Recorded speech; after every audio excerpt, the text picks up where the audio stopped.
And hello everybody and welcome to RimWorld. This is a brand new yeah, it's a brand new game. This is still in alpha version 15. It just updated to version 15 and I was playing the 13 version before. This is one of the games that has been absorbing all of my time. So, we're going to play through their brand new tutorial to kind of show you guys what to do. Okay, so welcome to RimWorld. This tutorial will teach you how to play. First step is generate a world. This page you set up the parameters of your world. The default settings are good to go. Hit generate. Okay. It will generate temperate forest biome and flat terrain. I think that's yeah. Whoop, whoop, whoop. There we go. Okay, so this game is a lot like Dwarf Fortress, as you may already notice. It's got a much friendlier graphic and UI style, but it's not quite as complex. And we'll get into the rest of it later. So we hit select site. Now, we can randomize a character. Yeah, okay. Randomize more if you want, but don't try to get the perfect character. Everyone has flaws and it makes the story more interesting. You can also rename the characters. So, in Dwarf Fortress, you start with 7 dwarves. In this game, you select their skills. In this game, you start with 3 colonists, and you don't get to select their skills. So, if we look then, we have Shiro Noble, who's a surgeon, has high ranks in shooting, medicine, and art. And these little flames indicate their passion for the job. So, this guy really likes art. He has a childhood as a child spy, and an adulthood as a glitter world surgeon. Now, glitter worlds are, I assume, like the central core worlds where everything is wonderful and happy. There are things that people are incapable of doing. In this case, none. He can do anything. And he has traits. He is an optimist, and he is nervous. So he'll break more easily under pressure, but he's also happier. They can also start with health injuries and relationships. So here we have Mikado Cochrane, aka Poopy, lovely, male colonist, has a stab scar on his left arm. He was a child star, TV show, child star, and then he was a deep space miner after that. He is incapable of dumb labor and firefighting, which is not great, actually, since a lot of early game stuff, as far as I could tell, is dumb labor. He is nervous. So he breaks easily. He is a nudist, which is interesting, but fine. I've never seen that one before. And a pyromaniac. He will occasionally start fires and will never extinguish them. Thanks for that, guy. But he is super into construction, growing, and mining, which is amazing for us. So we're going to keep him around. He's got good skills in both construction and mining. This will mean that building... Well, no, because... Isn't mining dumb labor? No, it's not, of course. He was a deep space miner. Okay, and then we have Retin Ikusawa, aka Retin, who was a cave world tender. He grew up in a cave city. It's pretty awesome. And he tended crops. And then he was a tactician after that. So he can't do art. He can't do social stuff. He's not that great a fighter, but he can do animals, he can grow stuff, he can mine pretty well, and he's good at research, which is excellent. He has a bad back, which makes him move slower and work slower. He has a bite scar on his leg. He is a masochist. He gets hard when he gets hurt. Lovely. And he's a slowpoke. Ugh, even more slowness. So this guy is that guy you never want to be caught behind in the hallway. Let's put it that way. Yeah. So we've got one good fighter, one semi-decent melee fighter, and another semi-decent melee fighter. Yeah, we got a pretty good setup here, so we're going to start. It will generate a terrain for us. And it will generate, and it will generate, and it will generate, and I will take a drink. Give me a sec.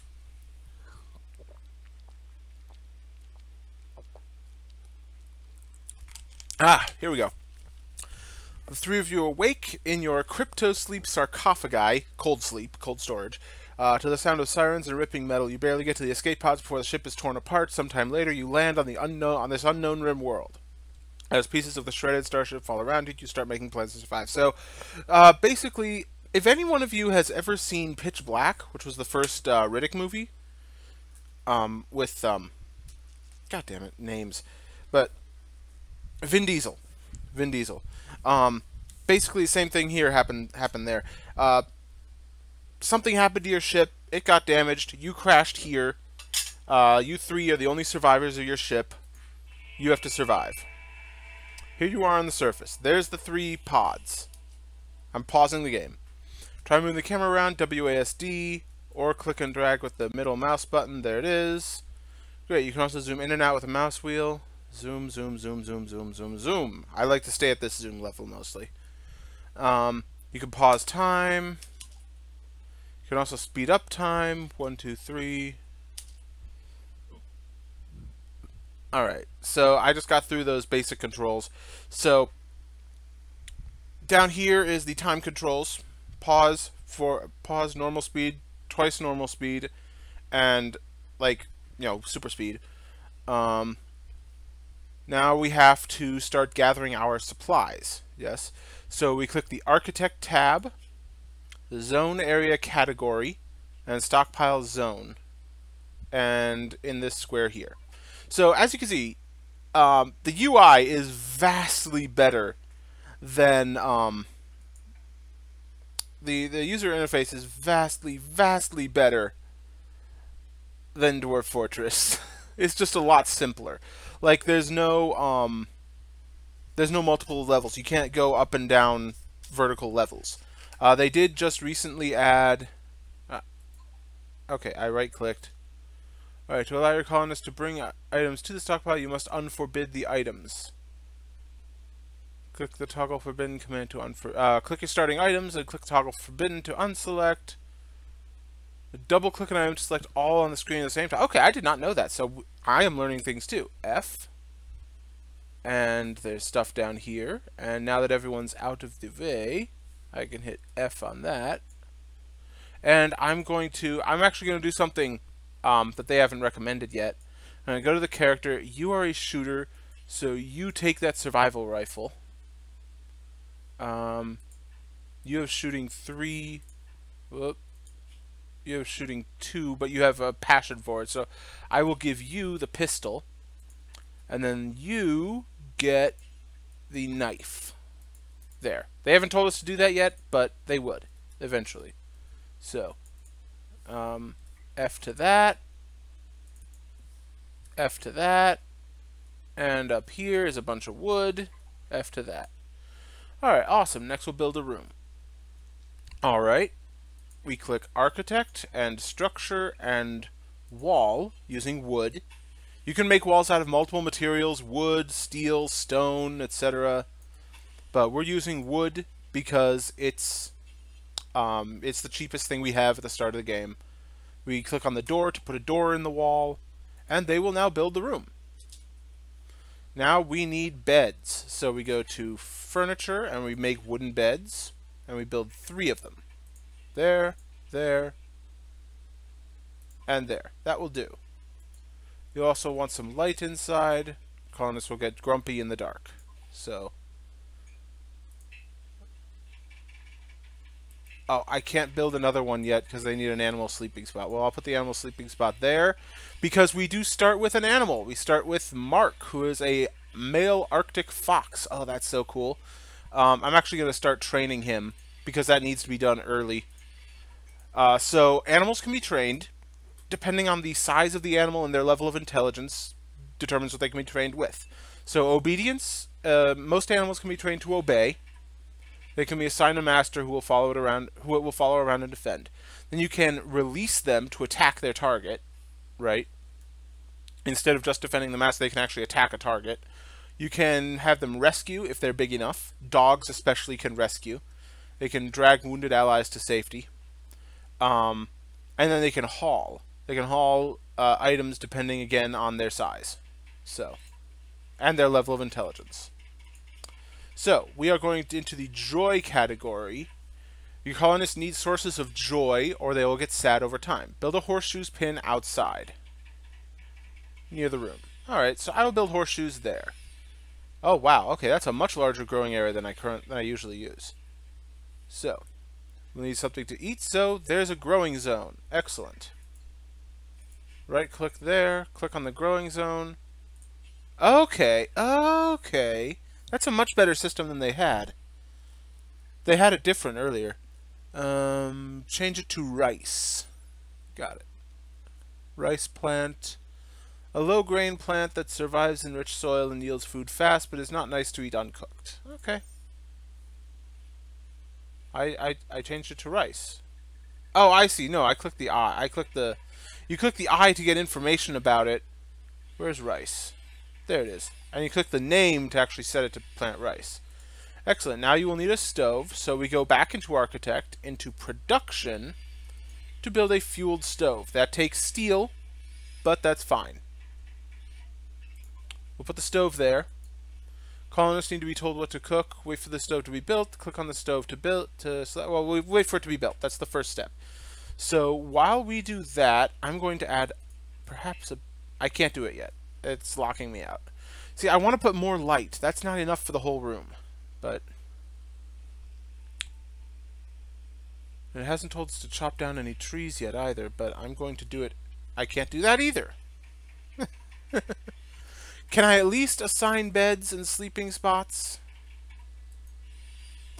Alright, who's your social? Your bond is with Shiro. Noble. I can't set owner. Great, okay. Well, I can't do anything until this is built, so we're waiting. Okay, he's dragging the stuff over to build it now. So you also start out with money, typically 800 in silver, which can be used to buy things from traders. You start out with food. You start out with, you know, the bare minimum to survive, essentially. Up. Construction failed. Oh, how lovely. So I don't know what causes construction to fail, but occasionally it'll just crap out. Which is super annoying when you're building something that takes forever to build, and then it just fails at the last little square here. You see the squares are filling up. And when it just fails, it's really annoying. But it is built. So, we click on the stove, we click Bills, Add Bill, Cook Simple Meal. Click the plus to do it to 10. Bam. Now your colonists will cook some food. Tasty. Next, you want to mine some minerals. I've spawned some mineable steel near your base. Ah. Okay. So we go into Architect, and then Orders, and Mine, and we can just select all of that. Or, if we want to, we can click on the steel itself and select it. So. And back into Architect, Orders, Chop Wood, to chop some wood around the base. Done. You control which colonist does what kind of work, or open the work screen here, which is basically Dwarf Therapist, but integrated into the game like it should be. Yeah, basically, it's like if someone said, what if Dwarf Fortress was sci-fi and also had a better UI? But they had to simplify it a lot to make that happen, so I will still be playing Dwarf Fortress. So, okay. You can control who does what kind of work using the checkboxes. Colonists will do tasks in order from left to right. So I guess that means that this is high priority, this is low priority. Okay. So research is always low priority, which is unfortunate. Try changing some settings now. Beware, colonists always follow their work priorities, even if this makes them do dumb things. Setting up a smart work regime is a key skill for success in RimWorld, so set the work settings carefully and review them often. Alright. Well, I want to make everyone flick switches. And he can't firefight, but everyone else can. I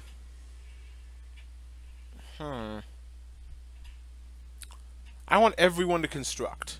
Except for you. You can't construct. Okay. Or you're not going to.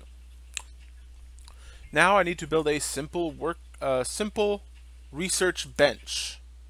This also takes steel and wood, but that's fine because we have steel for starting. All right, excellent. Next, you'll want to select what you want to be researched. Open the research tab. So we can't do that yet because it's not built yet. But what we can do is just speed up time. Zoom, zoom, zoom, zoom, zoom, zoom, zoom. And now the guys will go around and do everything really, really quick. What are you, and why are you here? Oh, you're down. Well, I can't make you get killed yet. But I'm going to.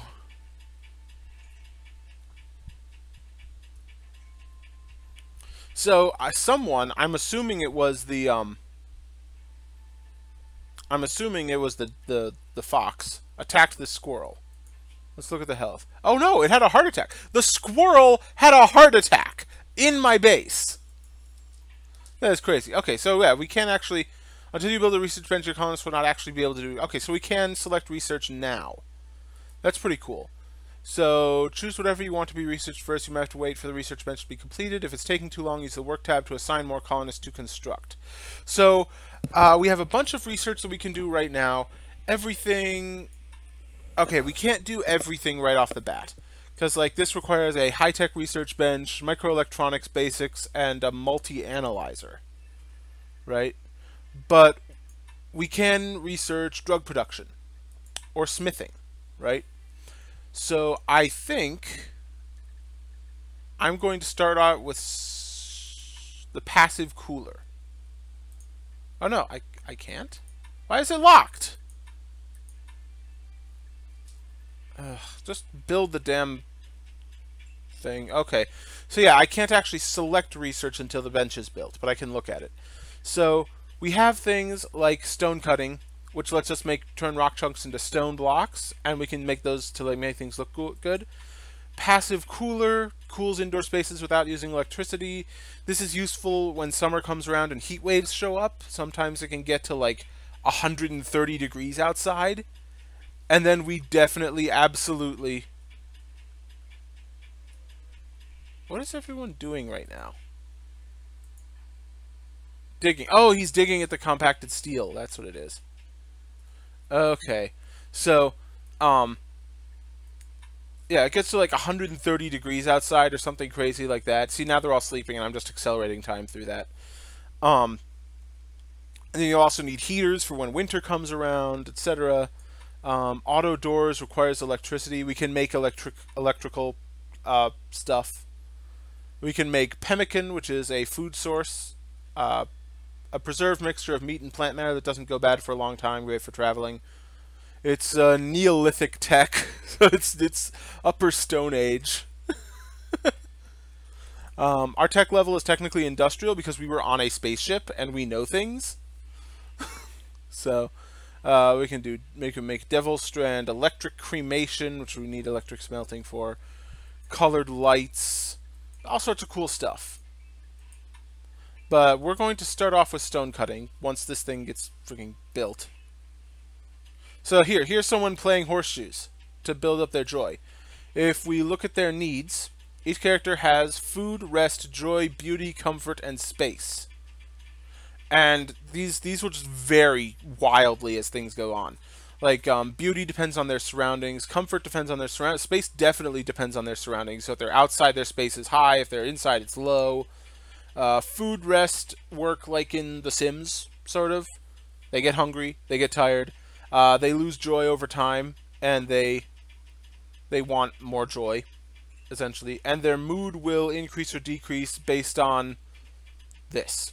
Based on all these different variables. Disturbed sleep, slept outside, ate without a table, boo-hoo.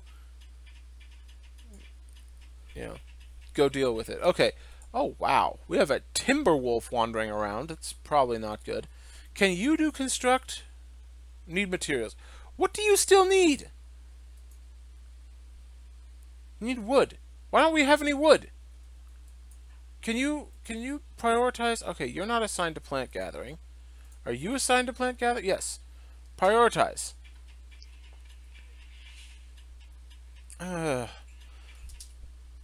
No, don't dig at the compacted steel. Prioritize cutting the poplar tree down so you can build the damn workbench. There we go. There we go. Yeah, see, look at how much steel that gave us. There's only one thing left, and oh my god, we have so much steel. Alright, we have our research bench, and we can start researching stone cutting.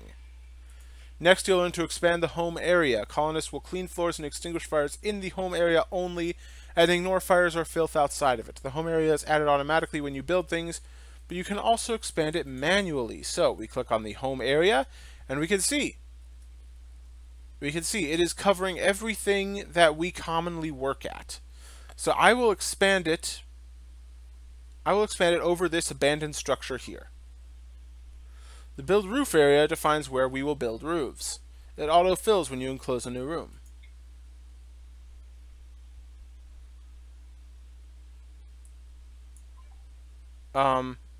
This should also be a... Oh, it already is. Oh, what? Never mind. Never mind. Okay, great. You've now got a basic colony running. Not really. It's ugly as hell.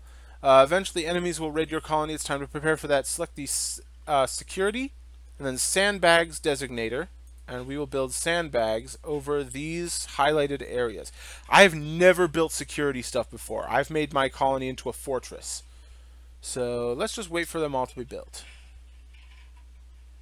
Okay, they're building. They're building in no time. I'm just gonna... Whoop.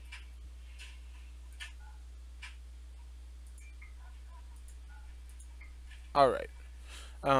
They're building the sandbags. I've never had to do that, so that's interesting. I wonder how these will work. Let's just wait for them to be built. He was chopping down a tree. Alright. I have now sent a raider to attack your colony. Pause the game by hitting space. It auto-paused because we have... Oh, no. Yeah, pause. Alright. Read the red letter in the bottom right of the screen, right there. A group of pirates from the Bats of Bloodshed have arrived nearby. They are attacking immediately. It's just one pirate, I think. He said a raider. The tutorial said a raider, so... Oh no, there's two. There's two, and we can click on them too. One is named Glass, and he has a wooden club. The other is named Tony, and has a sandstone shiv. Oh, that's... I know stone napping. I know how to nap. I know how to turn stones into tools. Sandstone is probably the worst stone imaginable for turning into a tool. Like, I mean, sure, you can shape it pretty easily because it's soft, but it doesn't hold an edge at all. So you're basically attacking me with a blunt rock. Congratulations, genius. Sandstone is really only used when you have no other materials. So we want to draft our colonists. So I want to find the pistol. Okay, so you two will get drafted. And I will send you here. Right-click them to positions inside the sandbag square, touching the sandbags. Unpause. Colonists must be touching cover to benefit from it. Okay. Once you're in cover, wait for the attacker to approach. Your colonists will shoot automatically. Excellent. Alright, well. Okay, so you see these arcs here are how long it'll take them to fire. So the arc will scoot down and then fire. And they'll be accurate or inaccurate depending on their level of skill. And they're not doing too bad. And the pirates are now fleeing. Excellent. Yeah, get out of here, Tony. Get out of here, Tony. Mental state fleeing in panic. And then we killed the other one, it looks like. Yes, dead. Alright, so once that guy gets out of here... Gone. Excellent. Now undraft all your colonists using the same command as before. Okay. This will let them return to... I was supposed to draft all of the colonists, apparently. Oh my god. Okay, so this is the end of the tutorial. There's still tons more to learn, including prisoners, hunting, trade, animal taming, and much more, but you've got the basics. Random incidents were disabled during the tutorial. To begin the real game, open the menu, select Options, choose Storyteller, and select a storyteller and difficulty level that appeals to you. Well, I'm not going to continue on this map, because I want to make my own map. So, I will select Menu, but I will be quitting to the main menu and signing off for this episode. We will be back next time with a real map and a real colony. This was just the tutorial. Have fun, guys.